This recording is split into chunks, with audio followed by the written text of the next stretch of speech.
Good afternoon, everyone. My name is Leah Spears, and today I'll be going over DeKalb Elementary School of the Arts, fourth grade math MAP growth score report. I am in Dr. Gill's EFD 620 measurement and evaluation in education course. So first, we'll talk about our agenda for the afternoon. First, we'll go over the demographics. Then I'll talk about the purpose of this assessment. Next, go over the goals, data analysts, issues and implications, strengths and weaknesses, and then finally, the next steps. I always like to start off with a nice little quote. Errors using inadequate data are much less than those using no data at all, by Charles Bagabag. I like this quote because it basically lets you know no data is always accurate. However, it's always better than one's opinion. All right. Next, like I said, we'll talk about the demographics of DeKalb Elementary School of the Arts. There are a total of 591 students. It is a kindergarten through eighth grade school. There are 71% females. There are 29% male. Students who are eligible for free and reduced lunch is 49%. 7% of our school is eligible for free and reduced lunch. And the ratio from student to teacher is 14-1. And our attendance is 97.7, 74%.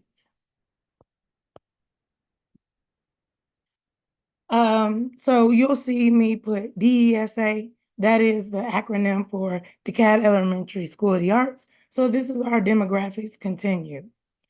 There are less than 1% of Native American Indian, Alaskan Natives, Asian, and Pacific Islanders.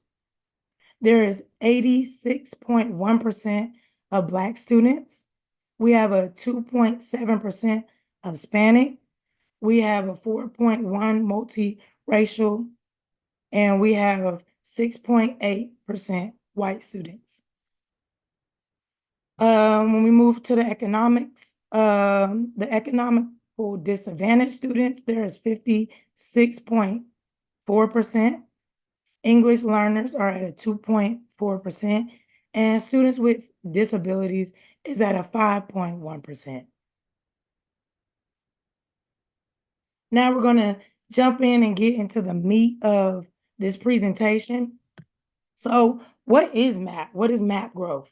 So MAP growth stands for the measure of academic process.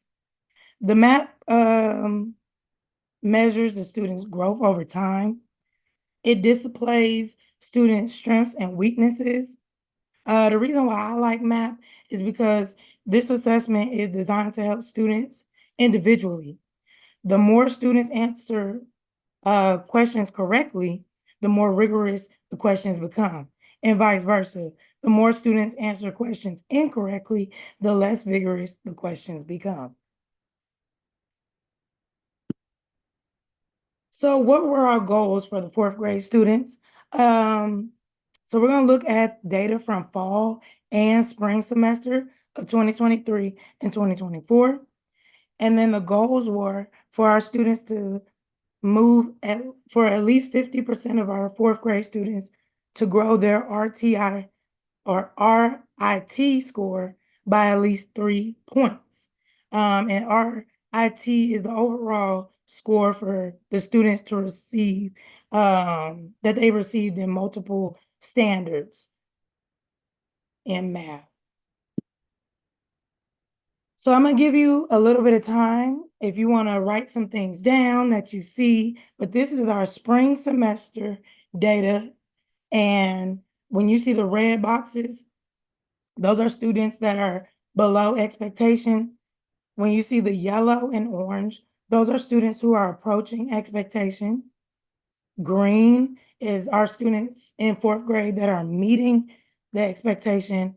And then blue is those who exceed those expectations. So I'm gonna give you about 20 to 30 seconds to look at the data, and I want you to give me a thumbs up, either physically or on the computer, to let me know that you have looked over the data and are ready to move on to the fall data.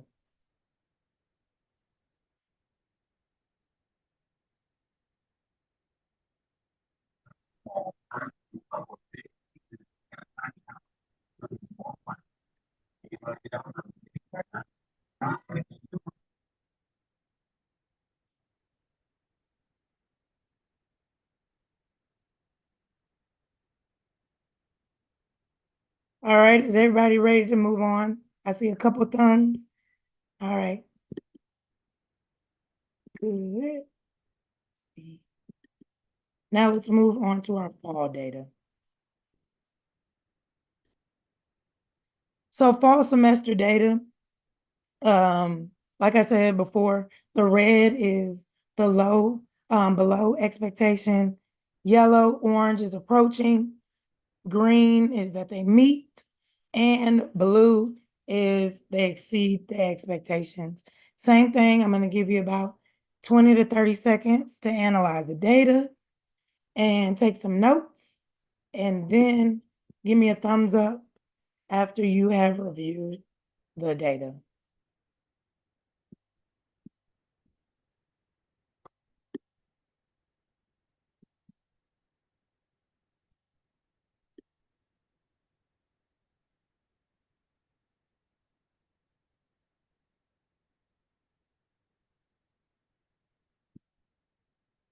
All right, I see a couple thumbs up.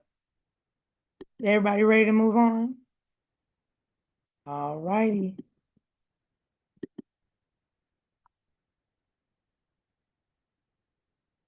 So now let's talk about our strengths and weaknesses. There's always something to celebrate and there's always room for improvement.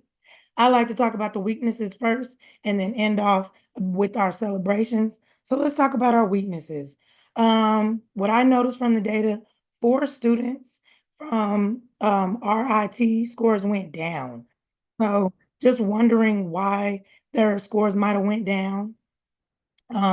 Is it something that we and as the fourth grade teachers would need to evaluate? Um, 8 students were below expectation in the spring, and there were 7 that were below. So 1 student moved down from that 4 group, 4 students. One of them went down. So wondering what happened. Why did 4 students go down, and why did 1 student become below expectation? And last but not least, not all students tested both semesters. At the bottom of each data, there were students. 1 student didn't take the spring map test, and then 1 student didn't take the fall map test. So you can't gauge where did their growth due to not looking at their spring or fall data. So those were the 3 weaknesses that I seen. So let's get to the celebration part. The celebration was there were 66% of the students grew by 3 points or more. That's really excellent. 8 students met expectations. So in the fall, there were 7 students that met expectation. So 1 student actually did move up and to the meet expectation. And then 4 students are approaching expectations. So we always want to push those students who are almost there right over, and it's only 4 of them. So that's really good and good to celebrate. And the last but not least, 16 students either met or exceeded expectation, and that's really good. So in the spring, that was out of 30 students, And then the fall, that was out of 29 students. So that's more than half of the students in that fourth grade class that are meeting and exceeding expectation. And that's really good. So that's a good celebration. But there's always issues and implications to any testing environment. So just wanted to point out that there could be room for error due to students having test anxiety and might not test well. So that might be a reason why a student went down. Also, absent that day of testing, I know sometimes we will pull students out of their PE class to come test. And so I know if I was testing during my PE class, I would just be clicking through the buttons versus actually trying to pass the test. Being locked out of the test or can't log in, being frustrated before your test because you're locked out or can't log in could be an issue and implication. And then not taking the test both semesters, like I said before. And overall, remembering that any assessment is not truly accurate reflection of a student's intellectual capacity or capability. And last but not least, we're finally at the end, but we always have to have steps, our next steps and steps for improvement. So I would definitely want to pull those students who are approaching and below expectations, pull them for small groups and tutorials. Also, we cannot forget about those high achieving students. So increase the rigor for those students. And last but not least, reteach concepts in small groups and reassess with formative assessments during the class. So I'm going to stop sharing and get back to the Zoom. So that was our map testing data for our fourth grade mathematics class. I want to thank everyone for joining, and I appreciate you for all you do. And we will discuss and analyze the data more in a later date. Thank you.